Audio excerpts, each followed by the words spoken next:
bazen hiç beklemediğin bir anda ne yaptığından bağımsız bir şekilde bedeninde bir değişiklik fark edebilirsin. Kalbin biraz daha hızlı atmaya başlar. Göğsünde hafif bir sıkışma ve içsel bir gerilme hissedersin. Belki önce önemsemezsin. Ama birkaç saniye sonra fark edersin ki beraberinde düşüncelerin de hızlanmış. Çoğu zaman şu anda neden böyle hissediyorum diye içinden geçer fakat sesi söyleyemezsin. Etrafındaki kimse fark etmese bile sen bedeninde bir alarmın başladığını hissedersin. O ana tam olarak korku demek doğru olmayabilir. Daha çok açıklayamadığın bir tetikte olma hali. Sanki bir şey olacakmış gibi ama ne olduğunu da bilmiyorsun. Bu his genellikle kısa sürer ama süresi değil, yoğunluğu ve sıklığı insanı zorlar. İşte o birkaç saniye olduğundan çok daha uzunmuş gibi gelir. Belki kalbinde bir sorun mu var diye düşünürsün. Ya bir şey oluyorsa cümlesi hızlıca geçiyordur aklından. Çünkü bedenindeki tepki özellikle kalp çevresinde olduğunda çoğu insan ilk olarak kalp krizi ihtimalini düşünür. Garip olan şu ki yaşadığım bu yoğunluk çoğu zaman dışarıdan anlaşılmaz. Bazen markette yürürken, bazen bir toplantı sırasında, bazen arabada beklerken olur. Bedensel belirti zihinsel bir çağrışımı tetikler. Ve birden kontrol sende değilmiş gibi hissettiren bir döngü başlar. Bu deneyimi yaşayan pek çok insan hissettiklerinin ne kadar gerçek olduğuna şaşırır. Çünkü beden alarm verir ama ortada görünür bir tehlike yoktur. Ve aslında en kafa karıştırıcı olan kısmı tam olarak budur. Panik atak tam bu anda ortaya çıkar. Tehlike yokken bile alarm sistemini harekete geçiren, zihnin ve bedenin eş zamanlı olarak verdiği çok güçlü bir tepki. Bu tür bir tepkiye anlam veremediğinde endişe gitgide daha da büyür. Çünkü yaşadığın his çoğu zaman ne olduğu bile belli olmayan, adını koyamadığın bir gerginliktir. Bu bağlamda belirsizlik, panik atağın en zorlayıcı taraflarından bir tanesidir. Bu normal mi? Bende bir sorun mu var? Bu kadar yoğun hissetmem için ortada hiçbir sebep yokken neden böyle oluyor?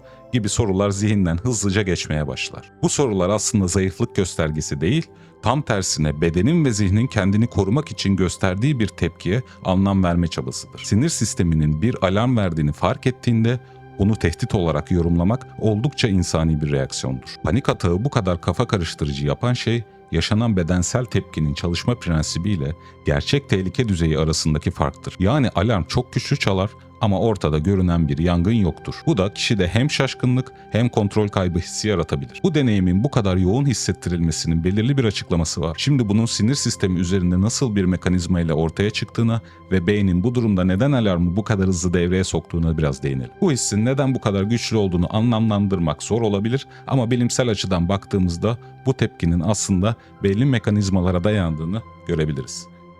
DSM-5'e göre panik atak, beklenmedik şekilde başlayan ve genellikle birkaç dakika içinde doruk noktasına ulaşan bedensel ve zihinsel alarm tepkisidir. Bu tepkiyi benzersiz kılan şey, çoğu zaman ortada görünür bir tehlike olmamasına rağmen alarm sisteminin devreye girmesidir. Yani panik atakta yaşanan şey çoğunlukla yanlış alarm olarak açıklanır. Sinir sistemi gerçek bir tehdit algısı olmadan tehlike moduna geçer. Beden, savaş ya da kaç için hazırlanırken zihin bu yoğun tepkiyi anlamlandırmaya çalışır. Bu da kaygıyı güçlendiren döngüyü başlatabilir. Bu alarm sisteminin çalıştığı nokta pek çoğumuzun amigdala olarak bir yerlerde duyduğu, işlev olarak özellikle korku gibi duygular ve duygusal öğrenme süreçlerinde merkezi rol oynayan bir çekirdektir.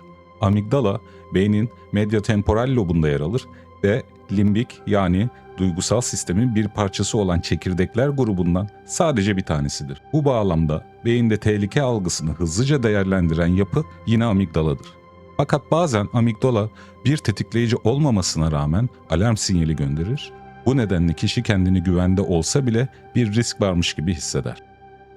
Bunun yanında beynimizin ön bölümü olan prefrontal korteks durumu analiz eder ve tepkileri düzenlemeye yardımcı olur. Adeta kendi kendimize sakin olmayı hatırlatmamız gibi çalışır. Ancak alarm tepkisi çok hızlı devreye girdiğinde bu bölge bir süre geriden gelir. Bu nedenle kişi sanki kontrol kaybolmuş gibi hissedebilir. Bedensel olarak da ataklar sırasında yaşanılan terleme, kalp çarpıntısı, titreme ya da nefes darlığı gibi belirtiler aslında savaş kaç sistemi aktivasyonunun son derece doğal sonuçlarıdır. Evrimsel olarak bizi hayatta tutan otonom sinir sistemimiz panik atakta herhangi bir gerçek tehlike olmasa bile çalışmaya devam eder. Panik atak genellikle 10-15 dakika içinde azalır. Bunun nedeni alarm sisteminin yüksek aktivasyonunun ardından kendi kendini tüketmesidir. Ancak kişinin yaşadığı yoğunluk sebebiyle bu süre çok daha uzun gibi hissedilebilir. Panik atağın hafızada bu kadar güçlü yer etmesinin sebebi deneyimin yoğunluğudur. Travma kriterlerini karşılamasa bile bedensel alarm düzeyi yüksek olduğu için beyin bu olayı dikkat edilmesi gereken bir deneyim olarak kaydeder. Bu da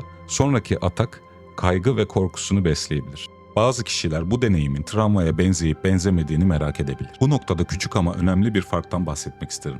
Her iki durumda da ortada gerçek bir fiziksel tehlike olmasa bile alarm sistemi devreye girebilir. Ancak alarmın kaynağı ve yönü farklıdır. Panik atakta alarm çoğunlukla ana veya geleceğe dair bedensel bir his ya da zihinden geçen ya bir şey olursa düşüncesiyle tetiklenir. Travmatik tetiklenmede ise geçmiş bir olayı hatırlatan bir düşünce, görüntü, duygu ya da tetikleyiciyle ortaya çıkabilir. Burada amigdalanın rolünü hatırlamak önemli. Amigdala, beynin tehlike ve tehdit algısını değerlendiren bölgesidir demiştik. Alarmı hızlıca devreye sokar ve kişi de şu anda tehlikedeyim hissini tetikleyebilir. Panik atakta bu alarm erken çalışır. Ancak prefrontal korteks yani durumun değerlendirmesini yapan yapı alarmdan daha sonra devreye girdiği için kişi kısa bir süre boyunca kontrol kaybı yaşıyor gibi hissedebilir. Otomatik tetiklenmede ise amigdala ile beraber hipokampüs de rol oynar. Hipokampüs yine medyotemporal lobda yer alır ve limbik sistemin hafıza oluşumundan sorumlu yapılarındandır. Yaşanılan deneyimlerin nerede ve ne zaman meydana geldiğini kaydeder. Bu nedenle travmatik tetiklenmelerde kişi o olayı yeniden yaşıyormuş gibi hissedebilir. Çünkü hipokampüs geçmiş bir deneyimi şimdiki zamana aitmiş gibi yorumlayabilir. Hipokampüs hafıza ve geçmiş deneyimleri bağlamsal olarak kaydeden yapıdır.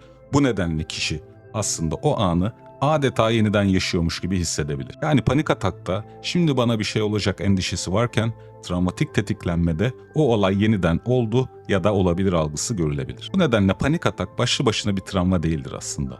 Fakat yaşanan yoğunluk sebebiyle kişi bu deneyimi zihninde dikkat edilmesi gereken bir olay olarak kaydedebilir. Travma yaratmaz ancak travmatik etkiler bırakabilir. İşte bu fark yaşanan deneyimi güven çerçevesinde yeniden anlamlandırmak ve terapide doğru şekilde ele almak açısından son derece önemlidir. Beklemediğim anlarda panik atak yaşadığımda etkileri zamanla azalarak ilerlemeli. Ya da yaşım ilerledikçe azalacağı yerde ben her seferinde daha da korkmaya başladım ve hayatımı farklı bağlamlarda bile kötü yönde etkilemeye başladı diyorsak bunun sebebi tekrarlayan panik atağın travmatik hale gelmesi olabilir. Ehlers ve Clark'ın araştırmasına göre özellikle tekrarlayıcı ve yoğun panik ataklar yaşayan bireylerde bu deneyim travma benzeri stres tepkilerine yol açabilir. Şimdi sayacağım durumlarda travmatik etkiler daha olası olduğu ortaya çıkmıştır. Panik atağın kontrol kaybı veya ölüm korkusuyla yaşanması, atağın tekrarlanması ve kişi tarafından engel olunamayan olarak algılanması, hastane başvuruları, acil servis deneyimi, ambulans çağrılması gibi olayların kişide hayatıma mal olabilirdi anlamı kazanması, atağın kamusal alan, toplu taşıma veya yalnızken yaşanması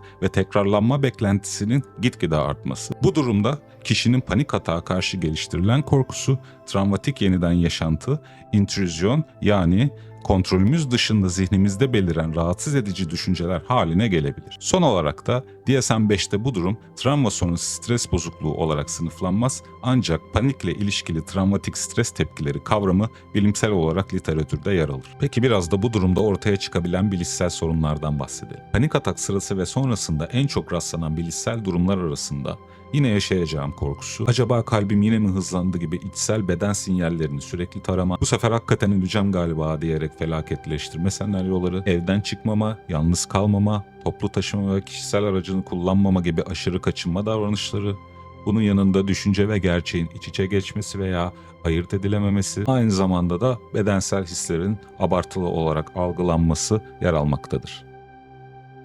Bu nedenle panik atak tek başına travmatik bir olay olarak sınıflandırılmaz. Ancak özellikle yoğun, tekrarlayıcı ve kontrol kaybı hissiyle yaşandığında kişi bu deneyimi zihinsel olarak hayati risk taşıyan bir olay olarak kaydedebilir. Bu durum travma yaratmaz. Ancak travmatik etkiler bırakabilir ve zamanla panik atağa karşı gelişen korkunun kendisi ayrı bir stres kaynağı haline gelebilir. Terapi sürecinde bu farkın doğru anlaşılması hem alarm sisteminin nasıl çalıştığını açıklamak hem de kişinin yaşadığı deneyimi güven çerçevesinde yeniden anlamlandırabilmesi açısından büyük önem taşır. Şimdi bu alarm sisteminin neden bazı kişilerde daha kolay tetiklenebildiğini ve bu döngüyü nasıl etkileyebildiğimizi biraz da psikoterapötik perspektiften konuşalım. Panik atağın psikoterapide ele alınış biçimi, öncelikle bugün bahsettiğimiz bu alarm sisteminin nasıl çalıştığını anlamak üzerine kurulur. Bilişsel ve davranışçı ve 3. dalga terapi modellerinde hedef, Bu belirtileri baskılamak ya da ortadan kaldırmak değil. Kişinin bu içsel tepkileri daha gerçekçi, daha düzenleyici bir çerçevede algılayabilmesini sağlamaktır. Temelde bilişsel davranışçı terapiye göre panik atak çoğunlukla felaketleştirme dediğimiz hızlı bir düşünce zincirinin sonucudur. Kalp hızlandığında kalp krizi geçiriyorum veya baş dönmesi yaşandığında şimdi bayılacağım düşüncesi devreye girer. Bu düşünce bedensel tepkiyi daha da yükseltir. Terapide amaç bu düşünceleri yok etmek değil, fark etmek, değerlendirmek ve gerçekçi alternatifler geliştirmektir. Örneğin terapist neden böyle düşünüyorsun diye sormaz. Onun yerine bedenin şu anda gerçekten tehlikede mi yoksa alarmı bir tık erken mi çaldı diyerek sinir sistemi odaklı daha düzenleyici bir sorgulama öğretir. Mindfulness temelli yaklaşımlarda ise duygudan kaçınmak yerine o duyguya eşlik etmeyi öğrenmek ön plandadır. Bu, korkuya rağmen var olabilmek demektir. Korkuyu ortadan kaldırmak değil. Panik hissi yükseldiğinde onu bastırmaya çalışmak yerine bu bir alarm, şu anda gerçek bir tehlike yaşamıyorum diyebilmek terapi sürecinde zamanla gelişir. Örneğin kabul ve kararlılık perspektifi bu noktada füzyon dediğimiz düşünceyle kaynaşmayı ele alır. Zihin bana bir şey olacak dediğinde bu düşünceyi doğru kabul etmek yerine şu anda zihnim bunu söylüyor ama bu onun gerçeği görme şekli diyerek biraz geri çekilebilmeyi öğretir. Buna defüzyon yaklaşımı diyoruz. Aynı zamanda kişi panik anında kaçmalıymış gibi hisseder. Terapide bu hisle savaşmak yerine önce onu anlamak, sonra yeniden değerlendirmek öğretilir.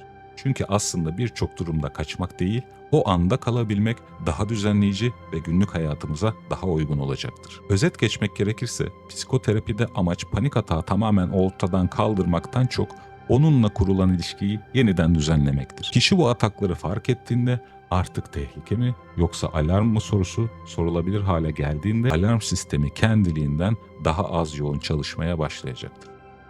Biraz da bu döngüyü günlük hayatta nasıl fark edebileceğinize ve sinir sistemini regüle etmek için başlangıçta neler yapılabileceğine değinmek isterim. Panik anında bedenin bu kadar güçlü tepki verdiğinde çoğu kişi ilk olarak bu durumu durdurmaya çalışır.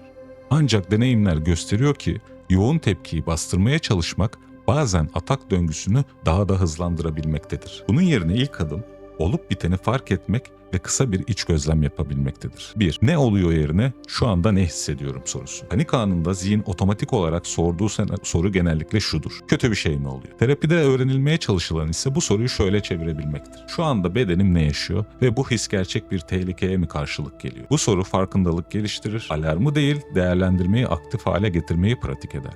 Bedeni dinlemek, alarmı yönetmek anlamına gelmez. Bu noktada amaç bedensel tepkiyi durdurmak değil, onun ne söylediğini anlayabilmektir. Kalbim hızlı atıyor, bu bir kriz mi? Yerine vücudum alarma geçti ama şu anda gerçek bir tehlike var mı diye sorgulamak panik atağın şiddetini azaltabilir. Kısa bir duraksama farkındalık tekniği. Terapi değil, deneyimsel bir açıklama olarak paylaşıyorum.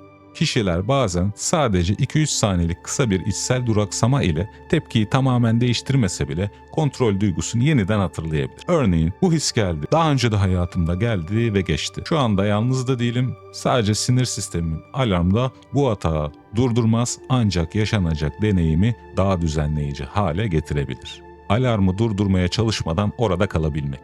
Kaçınma davranışı panik döngüsünü güçlendirebilir. Bu nedenle terapi sürecinde kişi zamanla güvende olduğu durumlarda alarm hissine kısa sürelerle eşlik etmeyi öğrenir. Buna bir maruziyetten ziyade kontrollü bir gözlem diyebiliriz.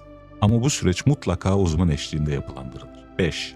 En önemli içgörü bu geçiyor. Panik atağı yaşayan biri o an fark etmekte güçlük dahi çekse bu deneyim her defasında sona erecektir. Alarm sistemi sürekli yüksek düzeyde kalamaz. Bu bilgi çoğu kişi için başlangıçta yeterince ikna edici olmayabilir ancak zamanla kişinin bu deneyimle kurduğu ilişkiyi geliştirir. Bu aşamada asıl amaç panik atağı kontrol etmek değil, onunla nasıl ilişki kurduğunu düzenlemektir. Neden? Alarm verdiğinde bu alarmın gerçek tehlikeyi yansıtmadığını fark edebilmek uzun vadede his düzeyini de azaltabilir. Artık son bölümde bu içgörüleri nasıl sürdürebileceğine ve panik atak sonrası korku döngüsünün nasıl ele alınabileceğine değineceğim. Panik atağı yaşarken hissettiğin yoğunluk gerçek olabilir. Ancak bu her zaman gerçek bir tehlikenin göstergesi değildir. Alarm sistemi bazen olması gerekenden erken devreye girebilir. Bu seni zayıf yapan bir durum değil, sinir sisteminin seni koruma biçimlerinden bir tanesidir. Zamanla bu tepkilerin daha düzenlenebilir hale gelmesi mümkündür ve bu çoğunlukla kim olduğunun değil, yaşadığın deneyimi nasıl karşıladığının değişmesiyle olur. Eğer bu hissi yaşarken artık sadece ne oluyor değil de şu an bedenimde farklı bir şeyler oluyor. Ancak ben bunu daha önce de yaşadım ve birazdan sona erecek diyebiliyorsan belki alarmı tamamen durdurmamış olsam bile onunla kurduğun ilişkiyi değiştirmeye başlayabilirsin. Bu bölüm panik atağı ortadan kaldırmak için değil, onu anlamlandırabilmen için hazırlandı. En yoğun hisler bile sonsuza kadar sürmez. Beden alarm verir ve elbet sonra kendiliğinden sakinleşir. Dinlediğin için teşekkür ederim. Sonraki bölümde görüşmek üzere.